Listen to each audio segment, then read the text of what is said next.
All right. Hey, it's an honor to be speaking here to you all today. And understand, I take this very personal because I was a pro football player myself. So everything I do with my athletes is, I wish was done to me. So that's kind of the basis of what we're going to talk about today. Now, the title of my talk is Engineering the American Football Season, Testing, Tracking, and Training. Now, I kind of thought long and hard, what am I going to do? I want to be a little different. I want to give them a different kind of approach or a different outlook in what's going on. So kind of what I'm going to do today, I'm going to kind of tell you, I'm going to give you like a behind the scenes look of what I do that you probably have no idea that I do. And that's the way that, and that's what I like, because I really, to be honest with you, there's a reason why I'm not on social media. I don't want anybody to know what I'm going to do. This is really, I'm giving you guys a lot of information today. Okay, and I can tell you, House doesn't know, Justice doesn't know. I got pro coaches, they don't know. Okay, Rick knows is in here. Rick is in here. Rick knows what's going on. All right, so first of all, let me tell you, and I'm very passionate about this. I love this stuff, okay? So first of all, let me give you my setup. So my executive vice president, the man that oversees everything, is Tom Coughlin. Okay, Tom, you probably know him. He was at the Giants, but he was also my football coach for the Jaguars. I played on the Jaguars' inaugural team, so I have an invested interest in the Jaguars, okay? My general manager is Dave Caldwell. Dave and I have been there 6 years together. We're going in now I'm going into my 7th year this year. All right, and my head football coach is Doug Marone. Doug and I had the honor to work together for 2 years. He was the old line coach, and I used to be an offensive lineman. That was about 80 pounds ago.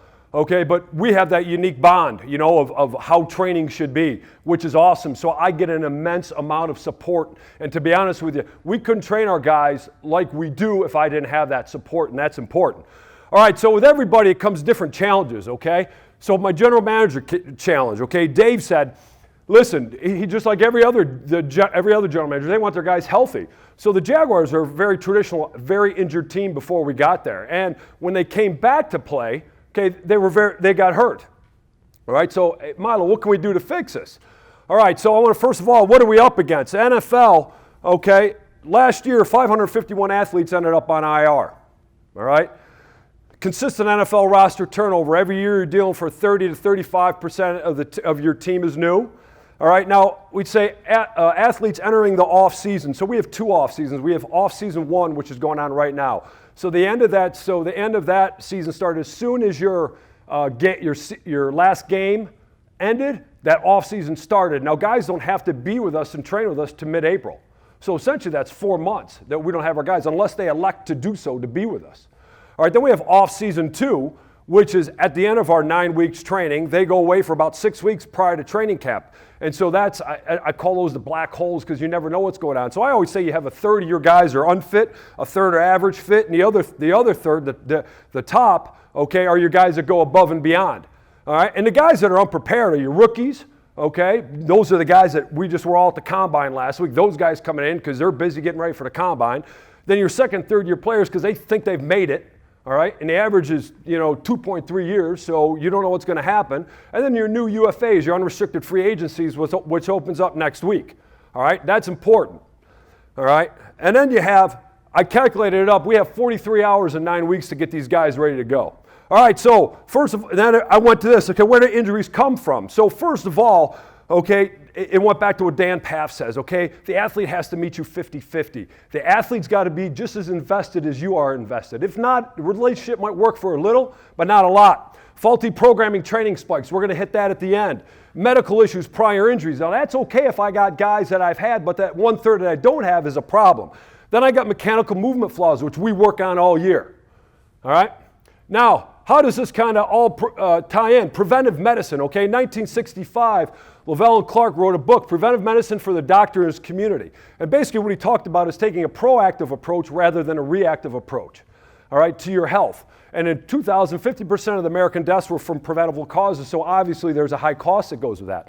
Ironically, Dan Paff sent me an article last year called Preventive Biomechanics from Hewitt and Bates, okay, a paradigm shift with a translational approach to injury prevention. All right, and so basically all this does is take the same concepts as preventive medicine, and it's taking that proactive approach rather than reactive approach to your training. All right, so it has 3 stages. Stage one is that we screen our athletes for identifiable risk factors. I want to see in these 2 off seasons I got where I don't know what they've been doing, if they've been doing, who they've been doing it with, what's going on. I got to figure them back out again. Okay, now the guys have been staying and training with me, that's a different story. 2, okay, and then once we figure out what's going on, we got to institute preventive protocols. Okay, I got to fix these issues before that season starts. All right, and 3 is where I don't want them to go. Okay, I don't want them to get hurt. All right, but if they are, then I got to focus on the treatment and rehab.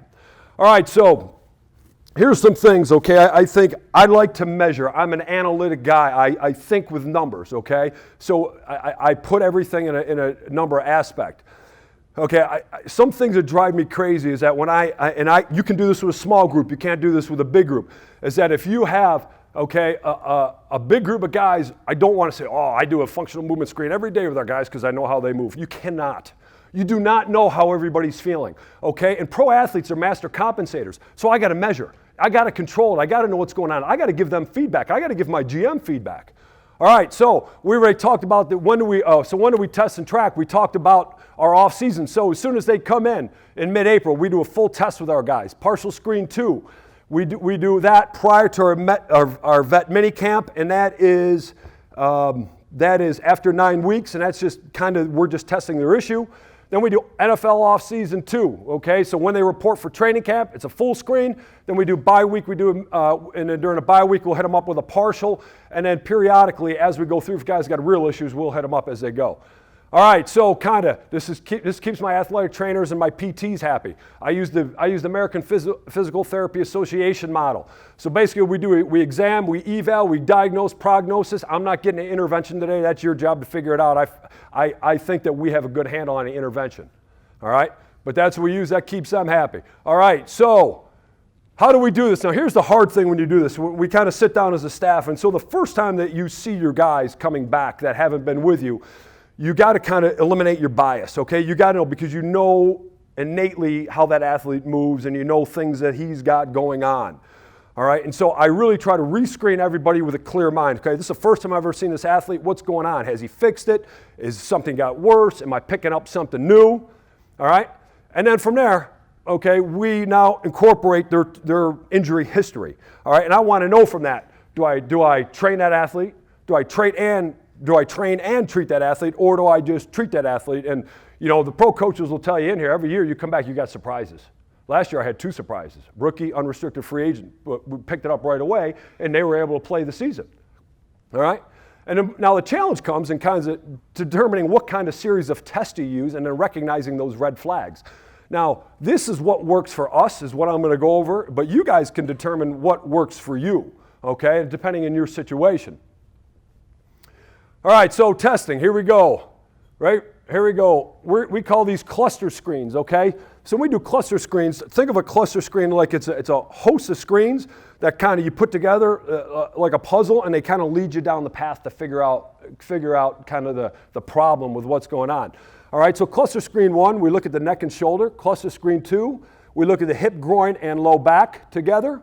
All right, cluster screen 3, we look at the foot, ankle, and knee. All right, now, when we do this, who's involved in the process? This is all hands on deck. This is my chiros, my PTs, my ATCs, any interns that I have. We actually bring our therapists in. Our scouts are in. Our scouts are doing heights, body weights. So it is an all hands on deck. There's a lot of information going on here. So and it's like a big snake in the weight room, all right? And then also as you go, I put all my references in red, okay? Because that's the big thing, is that you got to reference your work. It's like Jim said, you can't pick it up off the internet. You got to know, where did that work come from, all right? So here we go. Here's my favorite player on our team, our starting middle linebacker, Paul Posluszny. Okay, and then I don't know if you guys know, but JL talked about Buddy, okay? So Buddy is my mentor, okay? When I played for the Steelers, Buddy was a strength coach at Pitt, and I used to train, Buddy trained me. And then when Buddy got hired to the Browns, Buddy took me as his assistant to the Browns. So, you'll see probably a lot of commonality with how we do things. All right, so the hardest thing about coaching this guy, Buddy used to say when he was at Pitt, when he had all the great offensive linemen, was turning the lights on. It's the hardest thing I got to do, but he's in here for the neck and shoulder, all right? And I'll show you why in a second. All right, incidents, concussions, 2015, 2017, 799 concussions in the NFL, all right? Now, what bothers me more than that is that I keep reading articles about, okay, you're looking at women's soccer, men's and women's lacrosse, men's and women's ice hockey. They actually, I'm hearing, have a higher incident rate. All right, so here's Puzz again. Neck, how about that for a neck, huh? That's who's our starting middle line. He looks like a middle linebacker, does he? And like I said, in 20 years of playing and coaching, there's probably not a greater individual I've coached. So the first thing we do, this is our chiropractors do this screen. We look at neck girth, and we take that just below the Adam's apple, and we look at neck length. So from the posteriorly Indian to T1. So we want to see, we have norms developed over time. I have guys' data over time, so we kind of know where they are with what's going on. From there, our chiros take them into active neck cervical rotation. All right, so what they want to do, we want to make sure we have full range of motion in our neck because we know that's an issue too when it leads to concussions. So what they do, we use a goniometer. Okay, they find the apex of the skull. They look all the way to the right and all the way to the left, and this is very important to know that they actually have just full range of motion in the neck. All right, from there we do active neck lateral flexion. This is called a bubble inclinometer. Okay, and the key is when you do this, you got to have your chiro's got to stabilize his opposite shoulder. Then he drops his ear to his shoulder, and you look at that range of motion. All right, and then from there, okay, we do this is a clearance test. Okay, active neck cervical flexion and extension. So we want to see with a guy with his mouth shut, can he touch his chin to his chest, and then can he with his mouth shut look all the way up to the sky, or can he be perpendicular to the ceiling? And you would be surprised how many guys cannot do that second picture, that extension clearing test, because of how tight they are due to the iPhone kyphosis these days. They're all tight and locked down. All right, so, and if that's the issue, we got our chiros know that we get dry needling, we get cupping, we get electroacupuncture, whatever we need, we hop on stuff right away. We can't let it go. All right, so let's talk about shoulders in the same cluster screen, all right? 450 shoulder injuries in the past 3 years, all right, in the NFL. Here we go. So what do? We do a grip test, all right? Just the old grip test that they used to talk about in strength training manuals. You don't see anybody doing this stuff anymore. But we do two position. I do an overhead and at the side, okay? So here's what I want. If we do an overhead grip test, okay, and if there's an issue there, if there's a big asymmetry right to left side, I go right to neck. Something's wrong with the neck, they got to be cleared with the neck. Okay, so there's a neck issue in there somewhere going on. What we're looking for, okay, why is now overhead is going to be stronger than at the side. Why? I really can't find that. The only thing I found is that it's probably a hanging reflex. Okay, you can hang a lot more than you could hold at your side. And then usually our dominant side is our weaker side. All right, now we go at the side. Okay, if a guy has a big asymmetry between the side, we like him within 10%, we're thinking shoulder, elbow, something going on there. Okay, but this is simple things that it can be a value to you. Plus, you got baseline data. If a guy gets hurt and you never knew where he was in the first place, how do you know he's really ready in a return to play protocol? You're guessing. Okay, don't guess. Know what's going on. You got to give great data I'm trying to give great data to my PT, to my doctor. To me, in NFL, we got to deal with workers' comp too. So you got to know. You got to be on the ball with what's going on. All right, from there we go shoulder mobility, overhead squat. Okay, and we do overhead squat for a couple reasons.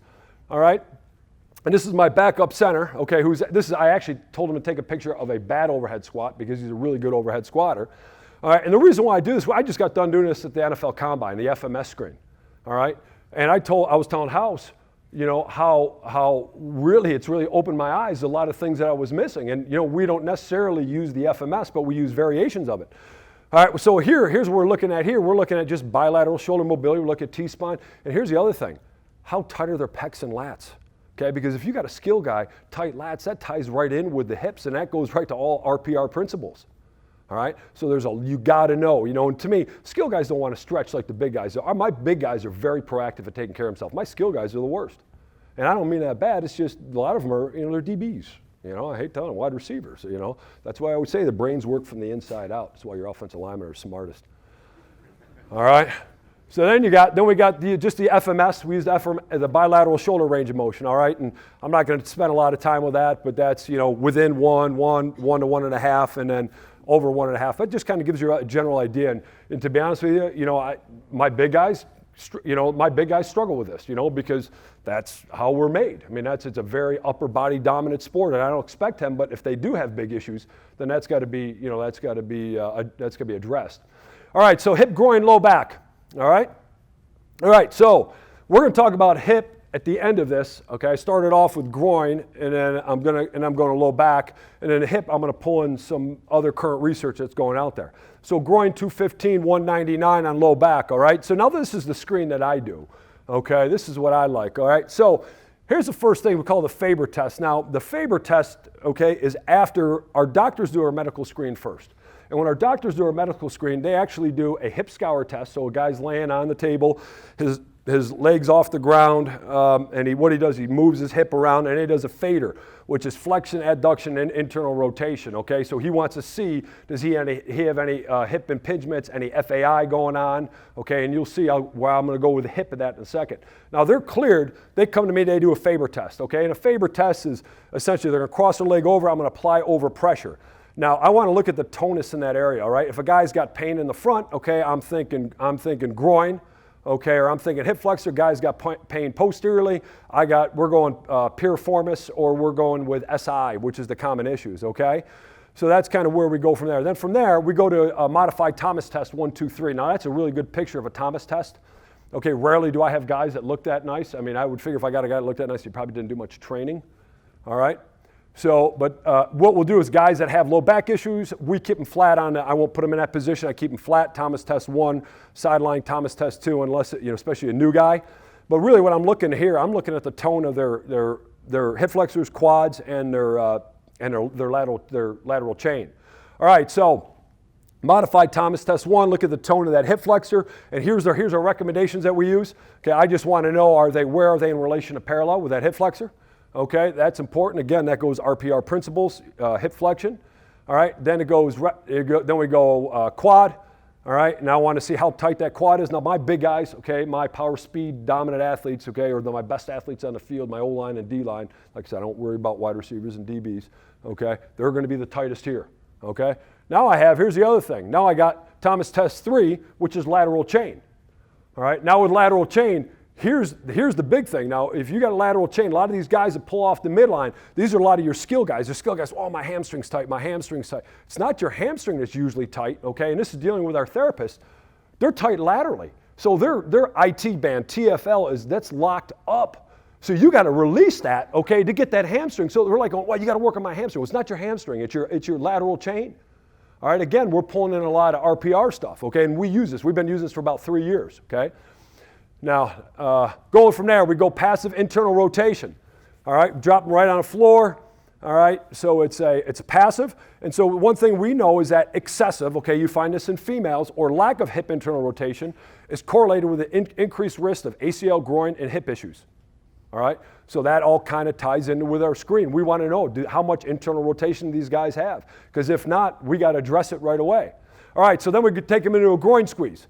All right, so the instrument on the right, okay, is called the Groin Bar, and that's by Vald Performance. They make the Nord board. Anybody know what the Nord board is?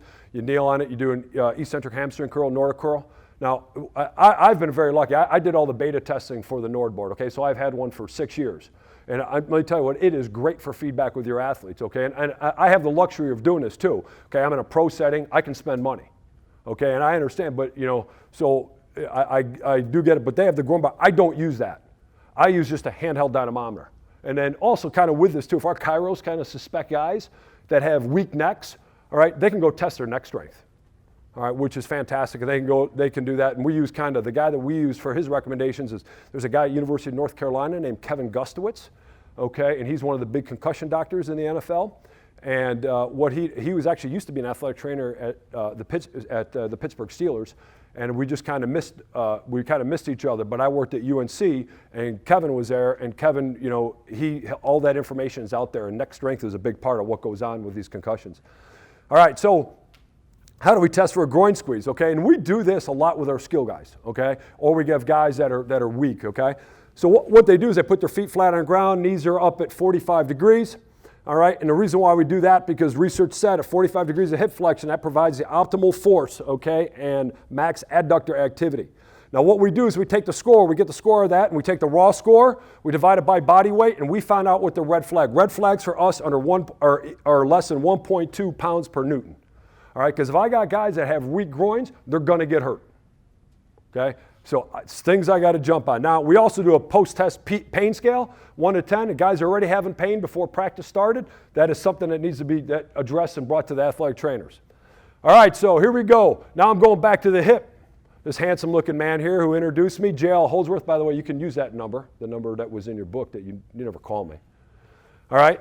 So the name of his article, okay, The Squat and Athletic Development, Have We All Been Effing It Up? Okay, so he wrote this in, I think, July 2017. And then I went to a TFC up in Chicago with Corfus and Fichter and all those guys, and I saw JL present on this. Now, when he was talking about it, okay, I didn't let him know. We went out that night, we went out the next night. I didn't tell him anything that I kind of knew already, and that I agreed 100% with what he talked about.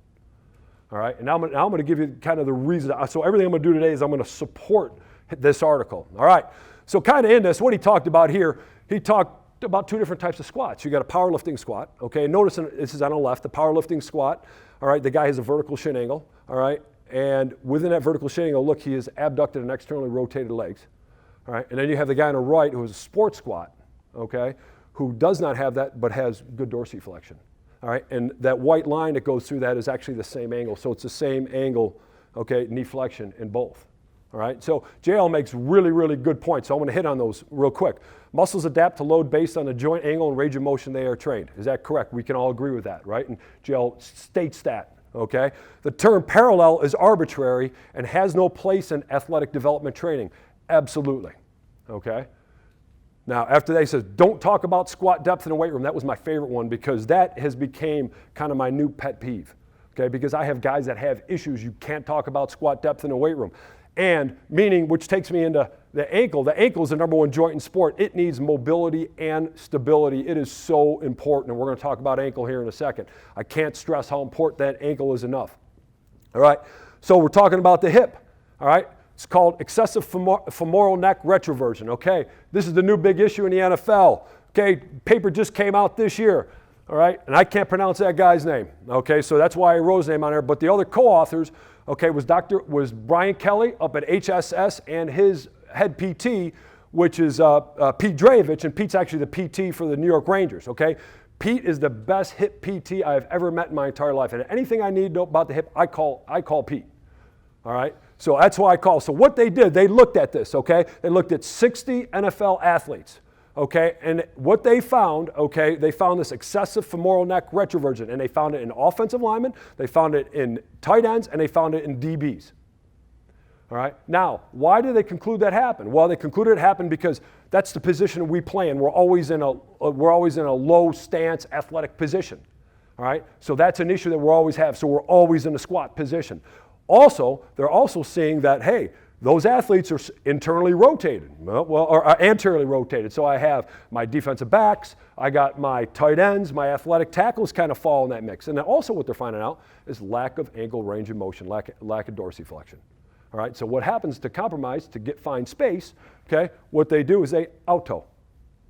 All right, now the good thing is these guys are coming back healthy from the surgery, but the problem is I don't want them to get to that surgery. So what we do, we don't have a screen for this, okay? But this is something that we're aware of. If this is an issue, we send them right to our PT. Our PT does a Craig's test with them. Okay, if Craig's test positive, they go measure an alpha angle off an x-ray, and then our docs can know what's going on. Because you know what, it's all feedback, feed forward information, finding out what's going on. I can address this guy. So when I squat him, because we lift, okay, we lift heavy weight, but I can address him. Okay, because the objective is he's not going to get paid if he's not healthy. Okay, I got to make him. We got to win games. Okay, and then also he's got to make money, and I got to keep him healthy. All right, that's important. All right, so foot, ankle, knee. Here's my my stud wide receiver. All right, who got hurt, tore his ACL on the 3rd play of the 1st game. All right, so personal. So here we go. Let's talk about ankle injuries first. All right, 695 ankle injuries, all right, reported over the last 3 years, all right? Why is the ankle important? Okay, Gary Gray. Has everybody ever seen the Functional Video Digest series that Gary Gray put out? To me, it is one of the most awesome video series I've ever seen because that's my halfway point, by the way. So I did not know a lot about, I kind of knew about rehab because I had a rehab myself. but I also wanted to learn more about assessment and the implementation of rehab. So I bought that series. That man is way beyond his time, and anytime I have an issue, I go right back to his video series, okay? And then I apply what I already know to what he's talking about, so I have a better idea of what's going on. So he talks about patellofemoral pain in this issue. He said, you're taught to watch the train, yet the emphasis should be on its entire track. So you really got to look, if you got a knee issue, you got to look at the ankle, or you got to look at the hip. You got to see what else is going on everywhere else. All right, so here's Shat going back with overhead deep squat, all right? So when I look at this overhead deep squat, when I was doing the shoulders, I'm looking top down. Now I'm looking bottom up. I want to check out dorsiflexion of the ankles. I want to see if knees go into valgus. I want to see flexion of his hips. I want to see how this athlete moves, okay? All right, from there here's our cluster screen 3, step 2, loaded ankle clearing. This is from FCS. Now, we used to do a half kneeling. We'd use the goniometer that's on your phone, and we've been doing that, but we're evolving now to the loaded ankle clearing, okay? Because this is more practical to gait and more practical to sprinting, all right? And this is really easy. All you do, everything's referenced off the medial malleolus, the medial ankle, and if you put one foot in front of the other foot, the testing foot's behind, the heel stays in the ground. If he's behind, it's poor. If he's within, that's okay, and if he's beyond, that's even better. Okay, and our goal with all our guys is to have awesome ankle mobility. We do ankles all the time. And I'm like going, okay, I need another variation of ankle because I feel like it drives guys crazy. And pretty soon our guys have certain things that they like to do. All right, so we know if we have pinching in the front, okay, I know I have some type of ankle impingement going on. All right, so we might go to trainers, kind of look at injury history, do some mulligans, whatever we do, but we got to get some range of motion. All right, and sometimes you just can't. You have pinching in the rear, you're going to have lack of range of motion. That's something that we can address quickly in a weight room. All right, but here's what's important about that ankle. Okay, decreased ankle dorsiflexion can possibly ID individuals that have an increased risk of ACL issues. All right. All right, so here's a new test we're doing this year. Rick, just give you a heads up on this one. Active big toe clearing. Turf toe. Big problem. I got guys that can't pick up their big toe. Okay, so all they do is take their shoe off. We got to see if they can pick their big toe up. What they do is they supinate or they lose their arch to pick their big toe up. So that is a big thing. We address the heck out of the foot. Okay, we really, to our guys, they got to work on their feet. It is so important. If you look at any Dan Paff, Charlie Francis website, Lauren Seagrave, they talk about the foot and how important it is, and that, and then talking about the ankle and Chris Korfus and Fichter and everything they do to build that, stability and that mobility within the ankle. It's huge. All right, and then we grade them, and we just want to see, and this is something that we don't know how it's going to turn out, but this is something we're inserting this year. All right, ACL tears, 169, okay, past 3 years. All right, here we go, $44 million. I took 12 recognizable names, okay, off of the cap list that came out, or it was online, I found it. Ryan Tannehill, 20 million, Dalvin Cook, Vikings, okay, where my other good buddy is. All right, Allen Robinson, Jaguars, and 3 Philadelphia Eagles, and they still won the Super Bowl. All right? But that's how much money was tied up in 12 guys and there was more than that, but 12 guys that you would recognize. All right, so what do we look here? We look at the Y balance test. All right, and I got this from, it was actually known, okay, as the STAR Excursion balance test. Now what we do, the first picture is what we're looking at A. We only do an anterior reach on guys. All right, and then if we find a big difference, okay, then we start breaking out. But if a guy's got terrible ankle mobility, he's going to have terrible Y balance. Okay, and actually our therapists do these screens, okay? They like doing these, so that's what I give them. All right, so what we do, our goal here, all right, is to be within 2 foot length, okay? Well, we want them to push greater than 2 feet. So if they stand on one block, push it farther than 2 foot. 2 of their foot length, and then we want them to be within 4 centimeters of each other. And then there's other screens where you can combine them and everything, but that's a really great, that's a great precursor. And guys, you can be sitting straight on and you can see, hey, what's going on at that knee in relation to that ankle and hip. That's something you can look at.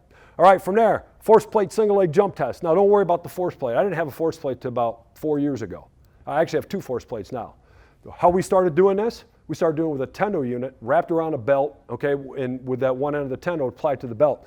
I got the research from Mangine, okay, and actually Jay Hoffman. And Jay Hoffman, okay, is the director at UCF. All right, and what he did, they did the research with bilateral differences in muscle architecture and increased rate of injury with the Orlando Magic.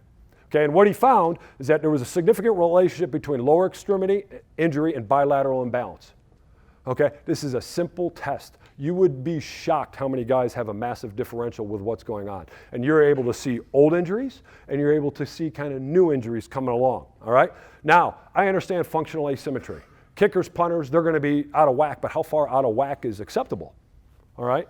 Now, a story that I had one of my defensive linemen, the first time we did this, my first year in Jacksonville, okay, he had a 60% differential on an injury he had a year and a half ago.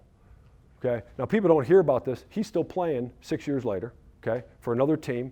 He's making a lot of money, played 12 years in the NFL so far. But that's something that we could address right now, right then, okay? And when you tell an athlete something about himself that he didn't know, hey, you're not fully healthy yet. You got to get better. You know what? That's awesome, powerful stuff. All right, so let's go into training. All right, here we go. How do we build resilient and robust athletes? That's my best Australian for today. All right, okay, that's what they all talk about. All right, so here's my head coach. All right, and the one big thing Doug always talked about when he was an offensive line, when he was my O-line coach, we used to sit next to each other on a plane. He said a strength and conditioning coach's job is to get them ready to practice. A position coach's job is to get them ready to play. And I'm thinking, amen. I go, that is so awesome. Doug gets it. Doug played in the NFL, okay? So he truly gets, and the really good thing about this, okay, is that he understands it takes teamwork to get these guys ready to play. And that's important. Jimmy stressed that, okay? How important these coaches have to work with you, okay? And you got to go above and beyond to work with them and put things in their terms. Because that's the hard part, is putting everything back into football terms, all right? So how do we do this? We do a fitness test. Okay, we do fitness tests with our guys. Yes, we do. Why do we do that? Well, we got to elevate their level of readiness. So if I have an athlete that goes home and doesn't do anything in off-season 1 and anything in off-season 2, how good is that athlete going to be? If that athlete's not going to be good, how good are we going to be? Doug holds them responsible. Tom Coughlin holds them responsible. It is awesome. Now, I might not have 50-50, but I got a lot more than I had. Okay, that is fantastic. You need that support of that coach. And also, it holds the athletes accountable to one another. Okay, when we do it, our coaches are out there, our kids are out there, everybody goes together. Everybody sees who's ready and who's not ready to go. Now, what's my fitness test? Okay, it's internal load. Okay, it is internal load. Okay, it is very, very important. Okay, I mean, you got to see, are these guys fit? Okay, and I'm going to tell you, in Florida, okay, when it is July and August, and the heat index, everything together is 110 plus, okay? If you are fat or you are unfit, you are a heat-related illness issue, okay? So 2 sets of big guys, okay? Do 2 sets of 1040s, combos, 2 sets of 1050s, skilled 2 sets of 1060s. It's a tempo test, okay? If a guy is not fit to handle tempo, how's he going to handle high intensity? All right, they make them in 7, 8, 9. It's 800,000, 1,200 yards of volume. Now, I'm going to tell you exactly what Jimmy said. My offensive linemen, they don't even run this test. We do everything else prepared to play offensive line. They might run it once before. I don't think I've ever had an offensive lineman fail the test if he's been with me. We don't run the test. Okay, we do everything else we can. Now, tempo-based test. If you fail a tempo-based test, oh boy, you're really in trouble. You might not be there. You might not be there tomorrow. All right. We check heart rate recovery. It's age-adjusted max heart rate. Less than 65, 60, 74, over 75 is poor, okay? And that's important, because what we do is that we look at their recovery in the 3-minute rest we rest for 3 minutes after 10, then we rest for 5 minutes after that 20. And we want to see how fast does that heart rate drop within that time frame. Because usually in the NFL, you get about 10 to 12 minutes between series. And if that guy's not recovered, okay, before going out, or the quicker that guy can recover, the more fit you're going to be for your next round on the field. All right, so the man on my right, I don't know if anybody knows, okay? Everybody knows, everybody probably has heard about him, but nobody knows who he is. His name's Charlie Francis, okay? And when I worked for the Cleveland Browns, Charlie was in Toronto, okay? I used to bring Charlie in as much as I could, and I would go see him. I would drive him crazy, okay? And partially because the reason is I was also a thrower in college, so track and field is really my favorite sport, okay? So, all right, this would make him smile from ear to ear. A high fitness level constructed from low intensity running and repeat high intensity sprints is preventative, all right? And so, to me, Charlie would be overjoyed with that. A high fitness level decreases the risk for non-contact injuries. Well, what do we get during training camp, all right? And here's the third reason, all right? That's why, okay, there's a direct correlation of training load and injury incidence. If these guys aren't prepared, That's why they're going to get hurt in training camp, and that's why they're going to get hurt during the beginning of the season. They got to be fit. They got to be fit, ready to go. All right, so what's important when you work with your coaches, you got to understand one thing, okay?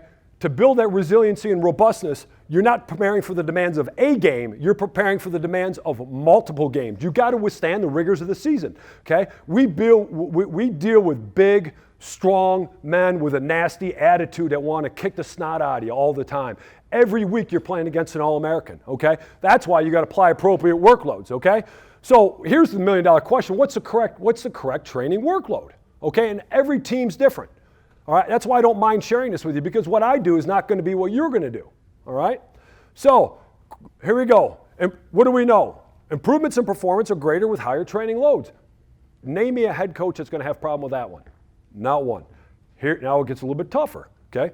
Physically hard and logical appropriate training volumes, okay, developed over time or developed chronically. That's the key. Just like Jimmy talked about, you got to make sure your guys are fit, and developing fitness over the long haul. He called it microdosing or hormesis. It's huge. That's what you have to do all the time. It hardens the athletes to not only withstand non-contact injuries, but contact injuries, okay? Now, here's the key. You got to find the minimal dose required of the maximal, okay? So they receive the correct training response, and they avoid the maximal because then they'll get hurt. So think about this way. I like to use this example with powerlifters, okay? Everybody knows Prilipin's chart, right? You train optimally. Don't train a high rate. What's going to happen in the high? You're going to get nicked. Stay optimal, okay? And then negative adaptations are dose related, okay? You do too little, you're going to get hurt. You do too much, you're going to get hurt. You do too fast, you're going to get hurt. So you got to walk the fine line. You got low training loads. You got poor fitness, poor resiliency, increased injury risk. You got poor performance. Okay, and this is per athlete. Okay? All right. High training loads, high fitness and high resiliency. You're going to have a good performance, but then now you got to walk that fine line because you do have that increased injury risk, and that's where that resiliency and robustness come in. And I'll take you back to Paul Posluszny. Okay, that man, it didn't matter what, that man can handle any training load he's ever been exposed to. He was unbelievable the way, he was our most fit. Actually, we have the Strength and Conditioning Award. The whole time of there, he has never lost it. We're actually, we'll probably rename that for him at some point. All right, so here's the problem today. All right, that's at my CrossFit field. I hope that's not Kent State. All right, I won't tell you what. So then we have, I called Louis Simmons undirected training, non-directional training. It's just do work to do work. Well, what are you doing? How are you trying to make these guys better? You're just making stuff up to make them tired? It's all medical, it's all, to me, I think of it this way. It's over-volumized, understimulated, metabolically favored work, okay? Here's the other thing. Everybody is afraid to train pro guys. Nobody wants to get them hurt. Well, if you don't sprint them and you don't lift them heavy, they're going to get hurt on the field anyways. You got to train them. You got to open them up. We do fly 10s, fly 20s. I have no problem. I tell my DBs, quit doing DB drills. Open up and sprint, because I have 2 seasons I got to prepare for. I got summer, I got season. I said, when you come back for that summer, when we start 9 weeks, you better be ready to sprint. All right? And then big guys are in maximal strength position. Lift them heavy weights, but you got to prepare them to handle it. I have no problem. I mean, we were doing late in the season, and we went max effort floor press. I had guys 455 on the bar. We wouldn't even think twice about it. We're killing it. All right. So here's what's even better. All right. So all the research now is kind of changing. So in 2002, I wrote an article and put it on Elite. It was actually part of my thesis, Development of the Russian Conjugate Sequence System. All right. And in that, I talked about the process of achieving sports mastery. Okay. And it talked about the 4 components. There's the physical, there's the mental, there's the technical, and there's the tactical. Well, you know what they're doing now? They're doing research by combining a couple of those pillars. All right, so Speranza and Tim Gabbard, okay, who's the world's leading researcher in Workload, okay, they did this. What they looked at, they had their coaches subjectively grade these guys' tackling ability. And then they had the weight coach rank them in the weight room, how strong they were and how explosive they were. And what they found out that their best tacklers were also their strongest, most explosive players. Wow. Amen. What are we trying to do? We're trying to make great players. Well, get them strong, okay? All right, tracking. Oh, yeah, I'm going here, okay? GPS, I like this. I'm sure I'm going to be probably the first and might be the only strength coach that's going to talk about GPS at Elite Fitness Seminar. I love it, okay? But here's what I'm going to tell you about. That has taught me an immense amount about the game of football, okay? As I said earlier, I'm very passionate about the sport because I was them, okay? I want to know everything. You know what GPS does for me? What do we do in the weight room? Sets times reps times weight equals volume load equals tonnage, right? Is that how we calculate in the weight room? Same thing GPS does, except it quantifies workload on the field. You better know what your athletes are doing. Okay, so if I got athletes, Jimmy says, like Buddy said, hey, are they chipper, are they going at it, or are they gassed? You got to know. Well, I already know what's going on before they come in, and I know per player. So it goes back to the coaches. Coach says, oh, I know how we're doing. No, you don't. You don't know how everybody's doing. You might have the gist of a couple, but not the entire team. I'm finding outliers. All right, so what does GPS do? Has basically 4 parts, has an accelerometer, okay? Now, let me get off this. I know I got some high school coaches here. Before I had GPS, no, I had GPS. I'm the second person in the States to have this, all right? And so before this, what I did is that we used to hand track. We used to sit up there, I was put an intern, and we used to right, Rick? We used to do this in Cleveland. We used to hand track, and we used to count how much yardage they did. So I had a general idea of, hey, how much tempo volume do they need? How much sprint volume do they need? I better make sense with what I'm doing. Well, because, you know, if I'm taking this personal, I better not leave any stones unturned. All right, so it has an accelerometer, measures body speed and distance on the x-axis. Magnemometer, okay, it measures your position on a y-axis. So did you get your ass knocked off, or you're lying horizontal, or are you upright? Okay, gyroscope measures body rotation, clock measures time. All right, so what a GPS does not do, okay? It's kind of like Jimmy said, be careful of those sports scientists on Instagram or wherever they are on Twitter, okay? Because GPS does not predict injury, all right? And GPS does not replace the coaching instinct. Okay? What a GPS does, it acts as a dashboard. When we drive down the road, okay, we look at the street 99.9% of the time. That 1% we're going to look down. How much gas do we have? How fast are we going? What's our oil life? Okay, all I'm doing is I'm trying to help my head coach along, trying to provide him information he did not know. All right, so what GPS does do, okay, like I said, it objectively quantifies randomized activity. Okay, it assigns value to plays, okay, because here's the one thing I hear all the time. Brian Billick, when he won the Super Bowl with the Baltimore Ravens, he did a season's worth of plays in the summer. He did a season's worth of plays during training camp and a season's worth of plays in summer. Well, what's a play? How much is a play worth? All plays are different. Don't tell me you know the value of a play. How much does it cost? Everything has value. I'm a number guy. Give me cost, okay? And then, okay, it defines specific field tasks for each unique position. What do outside wide receivers do? What do inside wide receivers do? What do outside corners do? What do my slot corners do? Free safety, strong safety. Everybody does different stuff. Who does special teams? Who doesn't do special teams? And then the reason why I started a unit was because what Dave Caldwell said, guys are coming back hurt. How can we get them back to safe? Return to play. Got to have a return to play protocol for these guys. You got to address them. Now, quick story I had with a guy.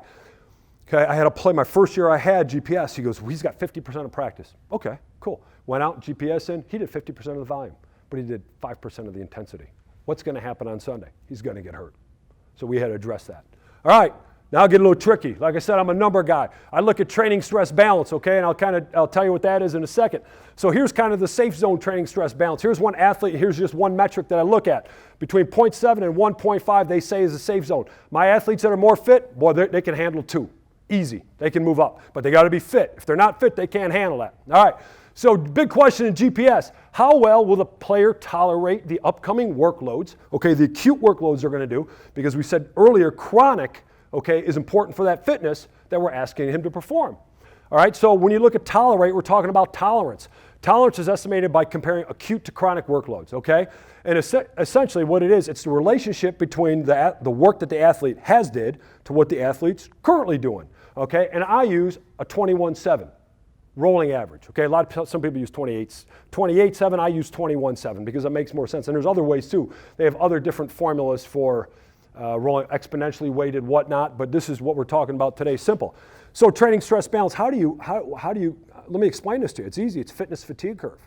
From fatigue comes a new level of fitness, all right? So positive influences, chronic load is fitness. It's everything we deal with, okay? It's recovery, supercompensation. Negative influence is acute load, it's fatigue, all right? And then you have the difference is training stress balance or performance. That's what it is. That's everything that you read every book from super training to science and practice, fitness fatigue curve. That's what's talked about, right?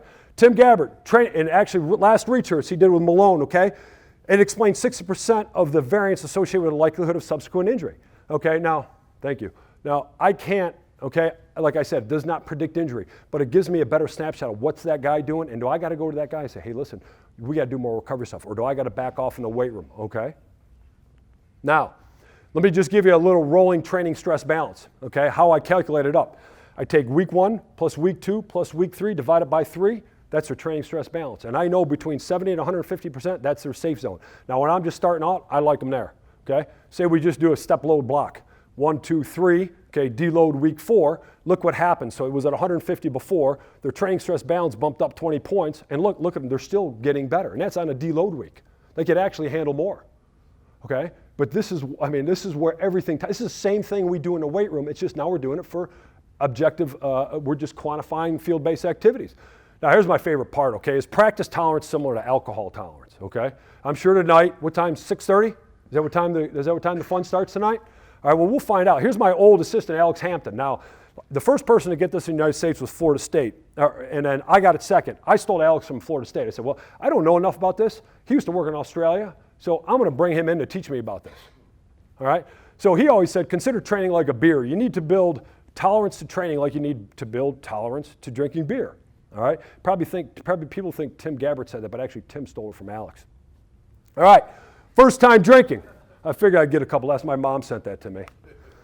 All right, so the first time drinking, all right, what's going to happen? Okay, you don't have any chronic workload buildup. So you go out, you drink, what's going to happen? You're going to get drunk. Your body's going to respond negatively. Okay, you're going to get sick. You're going to feel crappy for the next couple of days. All right. All right, now we go to college. We start drinking with the boys. Probably you guys have no idea what movies these are from. Huh? Thank you, I appreciate that. All right, so here we go. Now we start increasing, we start working, we start practicing. We start working on this chronic load. So maybe we build up to, hey, 3 to 6 beers and we'll get buzzed, but we're not going to get bombed. All right, so we get that increased workload. So now we're saying, oh yeah, hell yeah, we're ready to go. Let's go to frat party, all right? Frank the Tank. All right, here we go. So we get a little out of control at the frat party. The funnel comes out. Next thing you know, we're 12 beers. Well, what happens? We got a 50% spike in workload. Well, what's going to happen? It's going to be like the first time we drank beer. We're going to get sick. We're going to feel crappy for the next 3 days, right? We realize, we go, man, we're not in shape, so we got to go back with the boys. We got to start drinking some more. We got to raise that chronic tolerance. We got to increase our chronic, so we can handle those acute workloads for the nights that we want to go out. So we start drinking again. We increase our chronic workload. We're practicing more. Then we go to our next frat party, okay? And here's what we do. We're dummies. We find out tolerance is specific. So now we start introducing Jack Daniels, okay, and that's a whole other story, so I'm not going there, okay? But just like tolerance is specific there, workloads are specific too, okay? So here's 5 workloads I track. Total distance. What do they do at practice? Total volume. Training load, sport-specific load, that's X plus Y plus Z, and that's a standard formula, and you can modify things. A cells, D cells, we rank from low, medium, high. Okay, you have 12 mile per hour, which is their metabolic load, which I should just call Charlie Francis load. That's his tempo. That's his tempo setting. Then you got 16 miles per hour plus, which is their neural load. Well, that's a big deal when it comes to skill guys. Okay? Now, I don't like talking about skill guys a lot because, like I said, the best athletes on the field are the offensive linemen, okay? Because everything they do has to be taught, okay? Skill guys just catch and throw the ball and run and sprint and jump, but they're not athletes like we are. They can't run, block, and pass pro. So. All right, so building tolerance to high-speed sprint distance, okay? It's a high-risk activity, all right? The amount of high-speed running that they can handle is individual, and tolerance has got to be built, all right? So typically our skill players hit in 5 to 7 yards, okay? And our special teams players are going to get the most during the game. And at the minimal, they're going to get probably 350, depending on their position. All right, so computer system I use is called Tableau, okay, which is a visual system, so it's great. This is from one of my wide receivers. All right, so here's the amount of 16 miles per hour he did throughout the course of the year. So it's broken up quarterly. I got games 1 through 4, 5 through 8, 9, 12, 13, 16, playoffs. All right, everybody let's go to Sunday. That's what he did on Sunday. Can you see that athlete started off a special teams player and then worked himself into a starting role? That's pretty obvious, right?